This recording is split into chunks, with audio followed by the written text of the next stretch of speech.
बिस्मिल्लाहिर्रहमानिर्रहीम। अस्सलाम वालेकुम नाज़रीन इकराम, मैं हूं मखदूम शहाबुद्दीन और आप देख रहे हैं मेरा फेसबुक और यूट्यूब चैनल। उम्मीद करता हूं आप सब लोग बखैर आफियत होंगे और जहां भी होंगे अपने अहले खाना समेत खुश भी होंगे और महफूज भी। नाज़रीन इकराम, सियासी दंगल तो सजा हुआ है, सियासी पारा भी हाई होता जा रहा है। इस सब के अंदर इमरान खान के मुखालिफिन की फ्रस्ट्रेशन बढ़ती जा रही है। मैंने आपके सामने एयरपोर्ट के मनाजिर रखने हैं और एयरपोर्ट पर किसकी धुलाई हुई है, किसकी पिटाई हुई है, इस हवाले से बड़े इंपॉर्टेंट विजुअल्स हैं जो आपके सामने रखे जाएंगे। और मौलाना फजल रहमान अफगानिस्तान से वापसी पर किस तरह से अवामी गजब का निशाना बन गए हैं, ये बड़ी अहम तरीन डेवलपमेंट्स हैं। इसके साथ ही साथ नवाज शरीफ को भी बहुत बड़ा झटका लग गया है और इस वक्त सिर्फ नवाज शरीफ नहीं बल्कि इस वक्त बड़े बड़े बुर्ज जो हैं वो उलट चुके हैं और बड़े बड़े बुर्ज जो हैं उनके उलटने का सिलसिला जारियो सारी है। और इस वक्त एक ही बात याद आती है, मलकू ने एक गाना गाया था और वो गाना पूरी दुनिया में वायरल हुआ। उसने दुनिया के सबसे बड़े म्यूजिक चैनल के रिकॉर्ड को भी तोड़ दिया। तो मलकू ने एक इंटरव्यू में बात कही कि जो इमरान खान का साथ देगा वो चढ़ गया और जो इमरान खान के खिलाफ होगा वो बढ़ गया। और इस वक्त बहुत से बड़े बड़े बुर्ज जो हैं वो किस तरह से उलट रहे हैं और जो इमरान खान के साथ नहीं है उसके लिए मुश्किलात में इजाफा होता जा रहा है और बाकी जो है वो फ्रस्ट्रेशन का इजहार कर रहे हैं। अब आप ये देखें कि एक जानिब तो जो नून लीग के साथ हो रहा है, जो इस जमात के साथ हो रहा है, वो भी अनप्रेसिडेंटेड है। बल्कि मैं आपको नून लीग के वाले से भी एक वीडियो फुटेज जो है वो दिखाऊंगा कि किस तरह से इन्हें भी अब अवामी गैज़ और गजब जो है उसका निशाना बनना पड़ रहा है और अवाम जो है अच्छा खासा इनके पीछे लग गई हुई है और इतनी आसानी से अवाम जो है वो इनके पोस्टर्स का जो डंडों के साथ काम कर रही है। इसके अलावा सेनेट की करारदाद के वाले से भी खबरें हैं, जल्दी जल्दी सारी डिटेल्स में आपके सामने रख देता हूं। अगर अभी तक आपने इस वीडियो को लाइक नहीं किया तो लाइक जरूर कर लें। दरअसल हमारे चैनल्स को लगातार रिपोर्ट किया जा रहा है ताकि हमारी आवाज ज्यादा लोगों तक ना पहुंच सके। इस असर को जाहिर करने में आपके लाइक्स, कमेंट्स और शेयर्स एक बहुत ज्यादा अहम किरदार अदा करते हैं, क्योंकि बहुत से लोगों को हमारा तर्ज साफत पसंद नहीं है। उस असर को जाहिर करने में आप अपना किरदार अदा कर सकते हैं। सबसे पहले नाज़रीन इकराम, इस वक्त बहुत से इस्तेहकाम पाकिस्तान पार्टी में जो जा मिले थे इमरान खान साहब को छोड़कर लोग, उनके पार्टी छोड़ने का सिलसिला, पार्टी छोड़ने नहीं मतलब उनके इलेक्शन से दस्तबरदार होने का सिलसिला जारी है। इस्तेहकाम पाकिस्तान पार्टी के रहनुमा फरूख हबीब आम इंतखाबात 2024 से दस्तबरदार हो गए हैं। सीट एडजस्टमेंट ना होने के बायस फरूख हबीब ने तमाम हलकों से अपने कागजात वापस ले लिए हैं। फरूख हबीब ने NA 101, NA 102 से कागजात नामजदगी जमा कराए थे, जबकि उन्होंने हल्का PP 114 और PP 115 से भी कागजात जमा करवाए थे। 2018 के आम इंतखाबात में फरूख हबीब अकेले तने तनहा PTI के टिकट से मुंतखब हुए थे और इमरान खान साहब ने उन्हें वजीर मुमलिकत भी बनवाया था। बहुत से लोगों को मजबूरी में पार्टी छोड़नी पड़ी, उनमें से कुछ लोगों ने सियासत छोड़ दी, उसमें से कुछ लोग जो हैं वो बेहतर रह गए जिन्होंने सियासत छोड़ दी। अब फयाजुल हसन चौहान साहब जो हैं उनके हवाले से भी ये खबर आ रही है कि फयाजुल हसन चौहान भी अब दस्तबरदार हो चुके हैं। इलेक्शन से अभी कंफर्म हो जाएगा कुछ ही देर के अंदर। और ये बेसिकली IPP के वो लोग हैं जो अभी नून लीग और IPP और रियासती सपोर्ट और हर चीज के मरहूने मिन्नत होने के बावजूद जब आपको बहुत बुरी शिकस्त नजर आ रही हो, देखें अगर आपको एक कंपटीशन भी नजर आ रहा हो ना कि आप रनर अप आ जाएंगे, फिर भी इलेक्शन लड़ जाता है बंदा। अगर आपको यह भी नजर आ रहा हो कि आप टॉप 3 में है, टॉप 4 में है, लेकिन चूंकि ये एक बहुत बड़ा डिसीजन था और सीट एडजस्टमेंट ना मिलने पर इस वक्त इन्होंने ये सब कुछ किया है। अच्छा भाई, दूसरी जानिब बड़ी दिलचस्प चीजें हो रही हैं। अब अंदर भी पार्टी के अंदर भी टूट फूट है, बहुत सी चीजों के अंदर बहुत से मामलात जो हैं वो खराब होते जा रहे हैं। अब ख्वाजा आसिफ ने कहा है कि जी पार्टी की जानिब से गुलाम सरवर के लिए सीट खाली छोड़ना शर्मिंदगी का बायस होगा और इन्होंने कहा कि जी गुलाम सरवर खान नवाज शरीफ के खिलाफ जैसी गुफ्तगू करते थे और जिस तरह उन्होंने सिविल एविएशन की वजारत को तबाह किया, मैं वो सब भूला नहीं। गुलाम सरवर के लिए पार्टी की जानिब से सीट खाली छोड़ना शर्मिंदगी का बायस होगा, मैं इस चीज का बिल्कुल भी दिफा नहीं करता। यानी ऑब्वियसली पार्टी के अंदर बहुत सी चीजों के अंदर नवाज शरीफ साहब ने भी, जारी बात है, जब ये बलोचिस्तान गए थे तो उस वक्त आपको पता होना चाहिए बाप पार्टी के जब बाहों पकड़ लिए थे नवाज शरीफ ने, तो उस वक्त क्या हुआ था, उस वक्त इनके अपने रहनुमाओं ने प्रेस कॉन्फ्रेंस करके कहा था नवाज शरीफ साहब थूका चाट रहे हैं। फिर ये MKM वालों के पास गए और MKM के वाले से नवाज शरीफ साहब का एक इंटरव्यू आया था कि क्या मैं कूड़ा करकट इकट्ठा करूं। वो कूड़ा करकट भी चुनने गए लेकिन MKM के साथ भी इनकी नहीं, वो उनके साथ भी नहीं बन सकी, काफ लीग के साथ।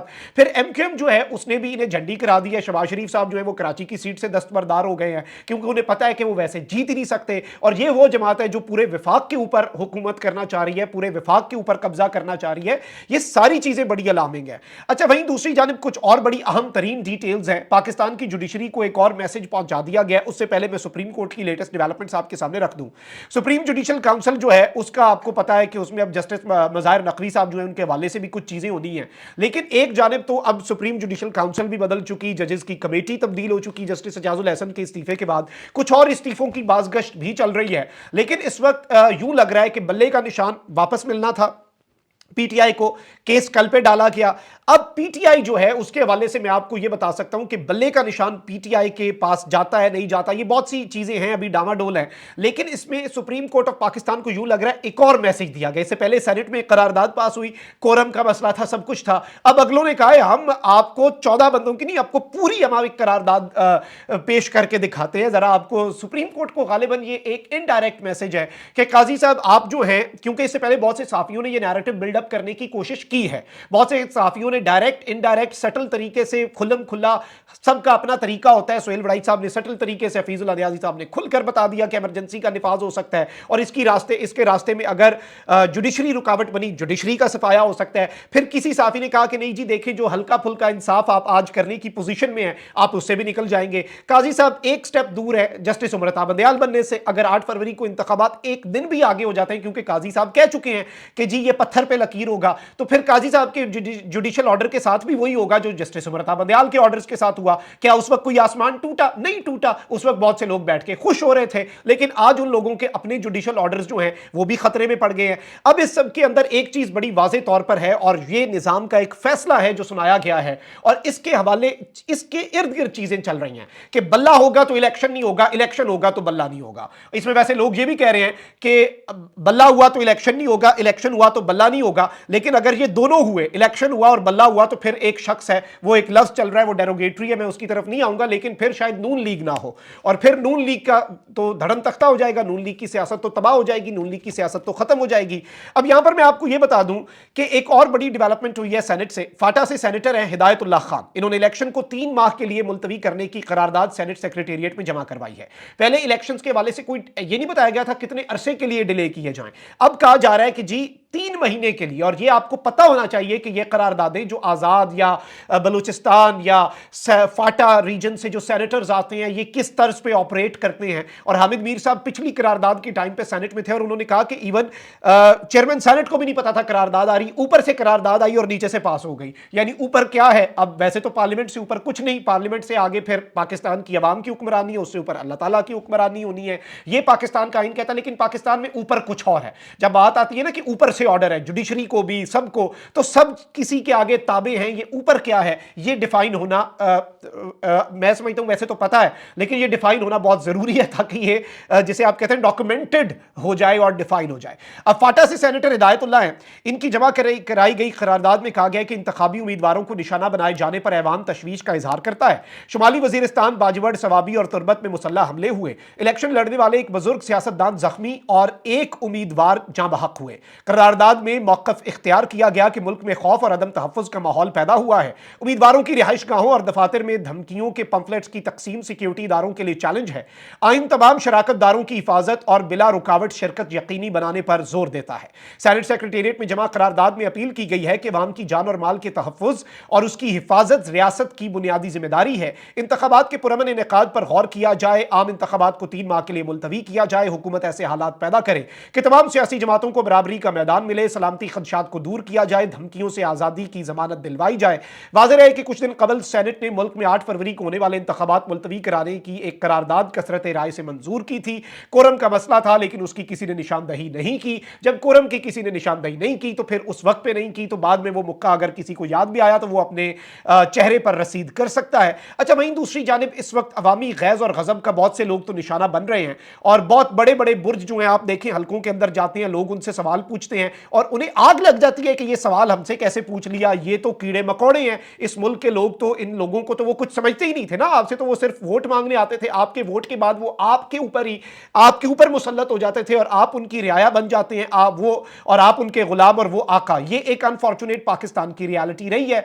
अब इस सारे के सारे सिनेरियो के अंदर नाज़रीन इकराम बहुत सी चीजें हो रही हैं, और बैक टू बैक आपको पता है कि बहुत ज्यादा क्लिप्स आ रहे हैं। एक जानिब तो नून लीग के अंदर रिजेंटमेंट है और इनकी अपनी अंदरूनी सियासत चल रही है, इनके बहुत से धड़े जो हैं वो कह रहे हैं हम आज़ाद लड़ेंगे, ये हो गया वो हो गया। कुछ लोग कह रहे हैं कि लोटों को आपने टिकट क्यों दे दी, कुछ अपनी अपनी जाहिर बात है इस सब के अंदर अपनी अपनी 1.5 ईंट की मस्जिद बना रहे हैं। और नून लीग के लिए बहुत बड़ा चैलेंज है, क्योंकि पहले ही इनकी आवाम के अंदर कोई कबूलियत तो इनकी कहीं पर हो या हो ना हो, लेकिन मकबूलियत जो है वो नून लीग के पास इस वक्त दूर दूर तक आपको नजर नहीं आएगी। अब इस सारी की सारी सिचुएशन को अगर हम समझें तो इसमें बहुत कुछ हो रहा है, और इस सारी की सारी सिचुएशन को एनालाइज करना बहुत ज्यादा जरूरी है। बल्कि पहले आप हनीफ अब्बासी साहब के पोस्टर्स के साथ लोग क्या कर रहे हैं इसके बारे में शुरू में लगा कि शायद ये मुखालिफ होंगे पीएमएलएन के, ये पीएमएलएन के अंदर से धड़े हैं। और ये क्या कर रहे हैं, आप जरा नाज़रीन इकराम ये क्लिप जो है ये अपनी स्क्रीन के ऊपर मुलाहिजा फरमाएं।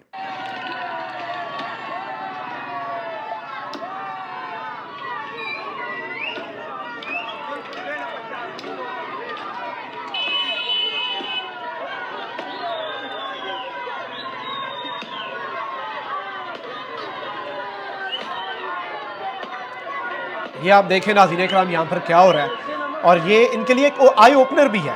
अच्छा, अब यहाँ पर मैं ये समझता हूँ कि किसी शख्स के ऊपर कुछ चीज़ें हैं वो हम बात करते हैं कि एक तो इसमें बड़ा ना एक बुनियादी सा फ़र्क है। बुनियादी फ़र्क नाज़रीन इकराम बड़ा इंपॉर्टेंट है, और ये बुनियादी फ़र्क जो है ये समझने वाली चीज़ है, क्योंकि यहाँ पे आप ये समझें और आप इन चीज़ों का इदराक करें और इन चीज़ों को अंडरस्टैंड करें, इन चीज़ों को कॉम्प्रीहेंड करें। एक चीज़ तो यह है कि आप सवाल ज़रूर पूछें, लेकिन बिल्कुल कतन जो वायलेंस है वायलेंस नहीं होनी चाहिए। वायलेंस किसी भी सूरत अच्छी नहीं है, और ये सारी चीज़ें जो हैं वायलेंस की तरफ तो बिल्कुल भी नहीं जाना चाहिए, कतन नहीं जाना चाहिए, और लोगों से सवाल ज़रूर पूछें। अब इस्लामाबाद एयरपोर्ट पर एक बड़ा अफसोसनाक वाक़या पेश आया है। इस्लामाबाद एयरपोर्ट पर मौलाना फजलुर रहमान के अफगानिस्तान के दौरे के बाद वापसी पर तहरीक इंसाफ और JUI के कारकुनान के दरमियान हाथापाई की एक खबर सी चली है। अब हुआ यह है कि मौलाना फजलुर रहमान पर किसी ने जुमला कसा है। देखिए, जुमला कसना और चीज है, फिजिकली किसी को असॉल्ट करना एक और चीज है, और वो भी फिर आप अपने पाकिस्तान के दारुल हुकूमत इस्लामाबाद में उसके हवाई अड्डे के ऊपर, जो कि इंतहाई महफूज जगह होती है। अब पूरी दुनिया के अंदर लोगों पर, सियासी लोगों के ऊपर आवाज भी कसी जाती है, उनसे बात भी होती है, लेकिन इसमें कतन मैं ये समझता हूं कि फिजिकल, देखें आपने बैनर भी फाड़ दिया, एक अलग चीज है, बैनर वो भी एक चले सेपरेट चीज है, आप अपना एहतजाज और बेहतर अंदाज में भी कर सकते हैं, ये एक प्रिंसिपल स्टैंड है मेरा। आप अपनी आवाज से, बात से आप अगले को काउंटर कर सकते हैं, लेकिन इसमें कहीं पर भी इस चीज को तो हम कभी भी हम प्रमोट नहीं कर सकते कि जी आप कहें कि किसी के ऊपर फिजिकली अटैक करें। किसी ने अगर आपसे बात भी की है, बात करके आपको मुखातिब किया, आप उसका जवाब दें। बात का जवाब तो बात से दिया जाता है, आप कभी भी उसमें फिजिकल नहीं हो जाते, कभी भी आप अगले बंदे को असॉल्ट नहीं करते। लेकिन यहां पर इतलात आई है कि किसी शख्स ने, जो कि जाहिर बात है इंटरनेशनल ट्रैवल कर रहे थे एयरपोर्ट से, और मौलाना फजलुर रहमान साहब अफगानिस्तान का एक दौरा करके आए हैं, तो मौलाना साहब अपने बंदे बुंदे भी साथ रखते हैं। अब यहां पर इस्लामाबाद एयरपोर्ट की एक वीडियो बड़ी वायरल हो रही है, आप जरा ये वीडियो देखें।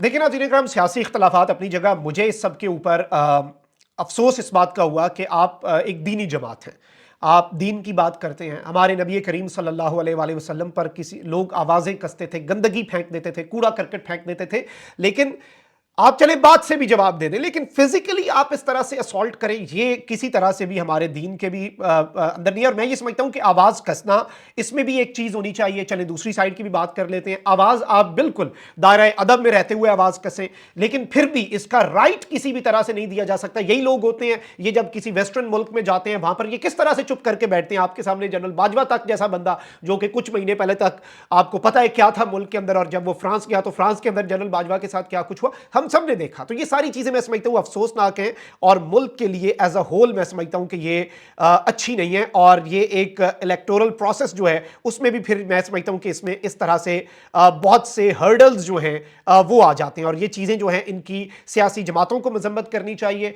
अवामी गैज़ और गज़ब जो है, फिर अगर आप इक़्तिदार इंजॉय करते हैं तो अवाम तो आपका एहतसाब करेगी। वैसे तो नहीं होता ना कि आप फिर अनटचेबल बन जाएं, लेकिन इसमें फिजिकल होना ये किसी भी सूरत काबिल कबूल नहीं होना चाहिए। कमेंट सेक्शन में राय का इज़हार जरूर करें। अपना बहुत ख्याल रखें। अल्लाह निगहबान। पाकिस्तान जिंदाबाद।